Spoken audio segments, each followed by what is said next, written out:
નમસ્તે, હું છું દીપ્તિ ગજ્જર. સર્વોચ્ચ બલિદાન અને વીરતાના પ્રતીક હાડી રાણી. પ્રસ્તાવના: ભારત અને ખાસ કરીને રાજસ્થાનનો ઇતિહાસ આવા અસંખ્ય વીરો અને વીરાંગનાઓની ગાથાઓથી ભરેલો છે, જેમણે માતૃભૂમિના રક્ષણ માટે પોતાના પ્રાણોની આહુતિ આપી દીધી. આવું જ એક અત્યંત હૃદયસ્પર્શી અને અદ્ભુત નામ એટલે હાડી રાણી. હાડી રાણીએ કોઈ એક સ્ત્રીનું નામ નથી, પરંતુ હાડા ચૌહાણ વંશની દીકરી હોવાને કારણે તેઓ ઇતિહાસમાં હાડી રાણી તરીકે અમર થઈ ગયા. તેમનું સાચું નામ સહલ કંવર હતું. પોતાના પતિને યુદ્ધના મેદાનમાં દેશ કાજે લડવાની પ્રેરણા આપવા માટે તેમણે આપેલું બલિદાન વિશ્વના ઇતિહાસમાં અજોડ છે. પૃષ્ઠભૂમિ અને લગ્ન: હાડી રાણી બુંદીના હાડા શાસકની પુત્રી હતા અને તેમના લગ્ન મેવાડ ઉદયપુરના સલુંબર વિસ્તારના રાવત ચુડાવત રતનસિંહ સાથે થયા હતા. રતનસિંહ મેવાડના મહારાણા રાજસિંહના એક બહાદુર સેનાપતિ હતા. લગ્નને હજુ માત્ર થોડા જ દિવસો થયા હતા અને રાણીના હાથની મહેંદી પણ સુકાઈ નહોતી.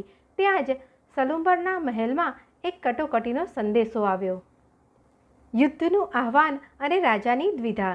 દિલ્હીના મુગલ બાદશાહ ઔરંગઝેબની સેનાએ મેવાડ પર આક્રમણ કર્યું હતું. મહારાણા રાજસિંહે રાવત રતનસિંહને તાત્કાલિક પોતાની સેના લઈને મુગલ સૈન્યને રોકવા માટે યુદ્ધના મેદાનમાં પહોંચવાનો આદેશ આપ્યો.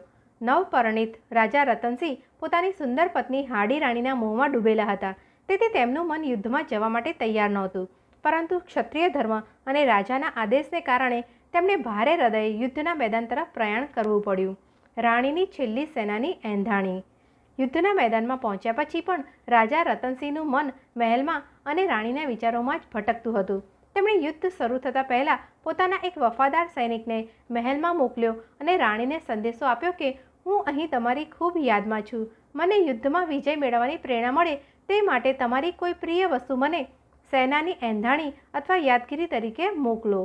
સૈનિકનો આ સંદેશો સાંભળીને હાડી રાણી સ્તબ્ધ થઈ ગયા. તેઓ સમજી ગયા કે જો તેમના પતિ મારા મોહમાં જ અટવાયેલા રહેશે તો તેઓ મુઘલોની સામે પૂરી તાકાતથી લડી નહીં શકે અને માતૃભૂમિ પરાધીન થઈ જશે. પતિના મનમાંથી મારો મોહ દૂર કરવા અને તેમને સાચા ક્ષત્રિય ધર્મનું ભાન કરાવવા માટે રાણીએ એક ભયંકર અને સાહસિક નિર્ણય લીધો. તેમણે સૈનિકને કહ્યું કે હું મારા પ્રેમની સૌથી મોટી એંધાણ મોકલી રહી છું, તેને એક થાળીમાં કાપડ ઢાંકીને રાજા સુધી પહોંચાડી દો. આટલું કહીને હાડી રાણીએ હાથમાં તલવાર લીધી અને એક જ ઝાટકે પોતાનું મસ્તક ધડથી અલગ કરી દીધું. યુદ્ધમાં વિજય અને અમરત્વ.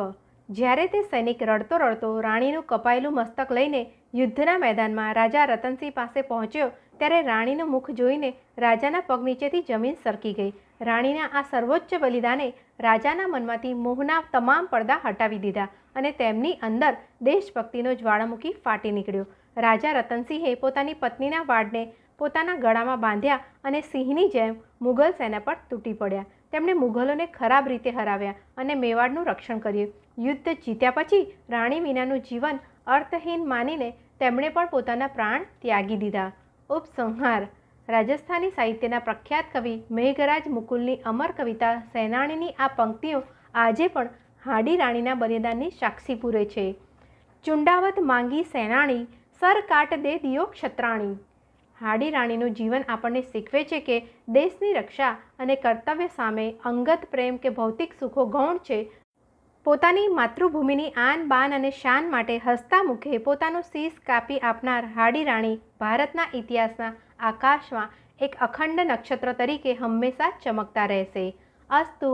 મને પ્રેમપૂર્વક સાંભળવા બદલ આપ સૌનો ખૂબ ખૂબ આભાર.